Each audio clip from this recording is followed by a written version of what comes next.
Good evening, folks. Today I have another response video to a gentleman by the name of Thadius Rollen. Hope I did not butcher your name there, sir. He said, "What scope are you running, and did you need to add mounting brackets? Looking to put one on mine." And that was in regards to my Easter Marlin 15YN overview I did out at my grandma's.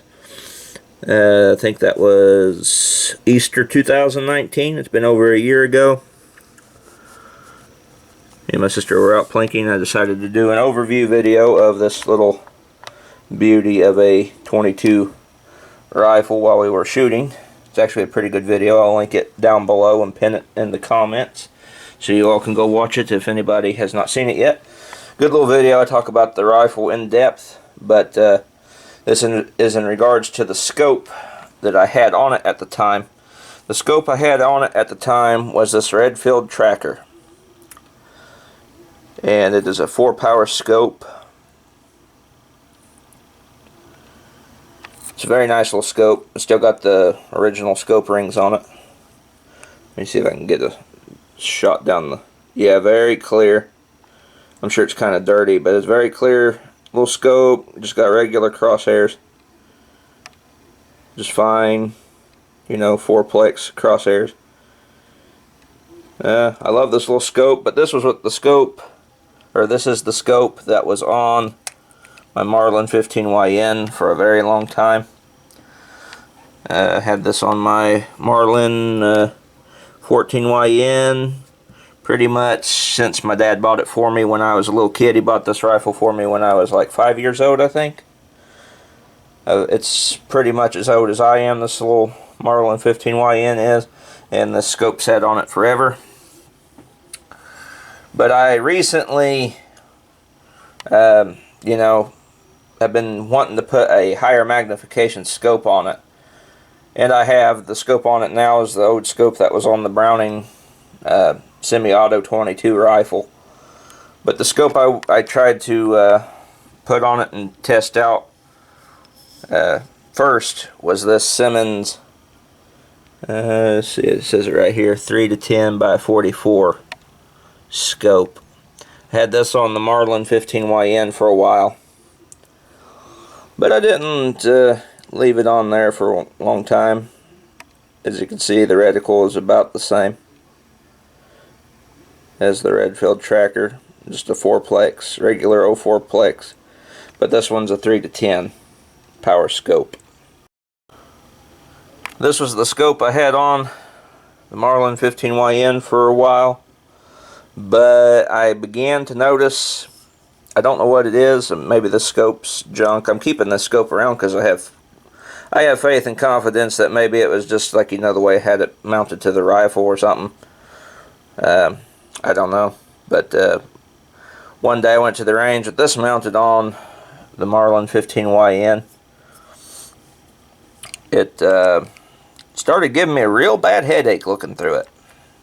I don't know what caused it, because I was sitting there shooting at a target at 50 yards, you know, and I was looking at it, at the target through the objective back here, and all of a sudden it's just like, I started getting swim-headed looking through this scope. It's like I got real bad dizzy and got a headache, and it wasn't me, because I'd been shooting another rifle earlier and it was just fine. But when I looked through this scope, oh man, I got real bad, like dizzy and like a headache. My right eye hurt, so I decided I am not going to fool with that, because I'm not the only one that likes to shoot this little gun. When I have big shoots with my friends, this little gun gets, you know, handed around and shot by everybody. And I was like, man, if that's, you know, if that's negatively affecting me, I wouldn't want that to happen to one of my buddies while shooting as well. And it just wouldn't be practical, because, you know, I could be out in the woods hunting with it and then get down with a bad headache or something and dizzy. So I was like, well, I'm switching that dude out. I'm not keeping that on there. That was weird. So I switched over to this. If I can do this without causing a mess or knocking something off the table. I switched to this Weaver here.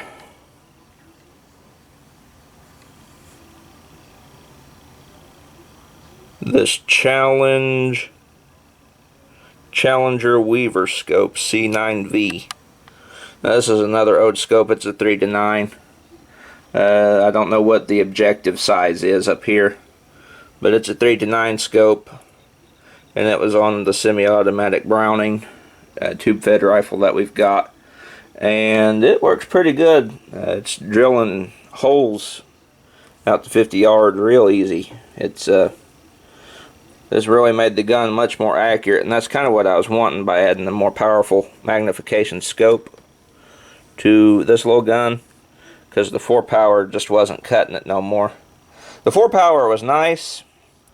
It was nice for plinking, but you know, as I've gotten around and I shoot more often than I used to, well, not recently because of COVID and having to do other things, that's took up time, and COVID, you know, getting in the way of a lot of things this year. I haven't shot as much this year as I have in years past, but when I was shooting a lot and getting to the range more and, you know, shooting more often, I needed a scope to complement my downrange skills, and the little Redfield Tracker 4-power here wasn't cutting it no more.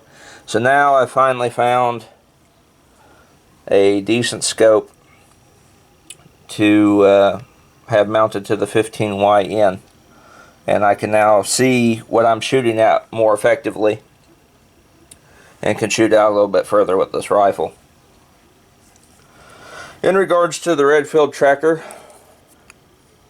I'll talk about it some more because this is the original scope he wanted me to discuss.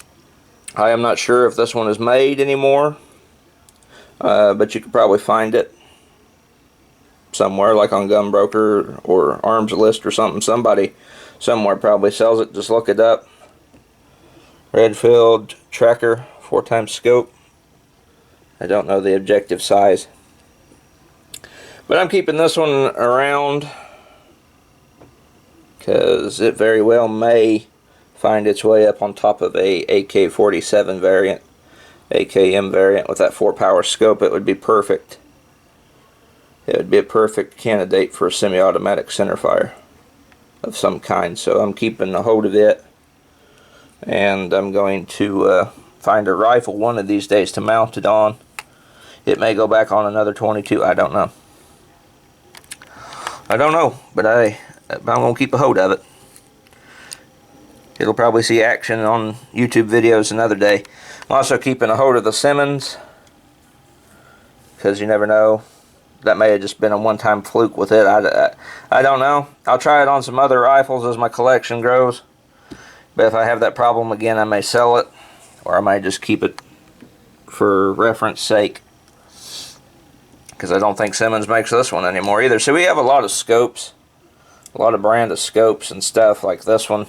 Basically all three of these, I'm not sure if either of these three are made anymore. We have a lot of old firearms and accessories, and a lot of them are rarities now, because we you know, my dad would buy them back in the day, and then they'd get discontinued, or the company that made them would go out. Same with our DPMS Oracles too. Ironically, we got, both me and my dad got DPMS Oracles, and I was actually looking to get another one, and then DPMS got nipped in the butt, and now both of our AR-15s are kind of one of a kind too, so that just adds to the rarity factor in our collections. So I hope I could help you out with information on this scope. I'm not sure what he meant by bracketing. Maybe he meant like the scope rings. I'm unfamiliar with that term. But they take 1 inch. This scope here takes 1 inch scope rings. And I think these scope rings, if it says it here, because these are the ones that came with the rifle, or are meant for 22 rim fires. Does that say anything right there?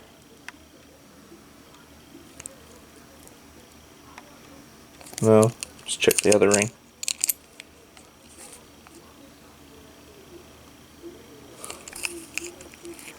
Nope, no literature on these rings, but those are 22 rimfire rings there.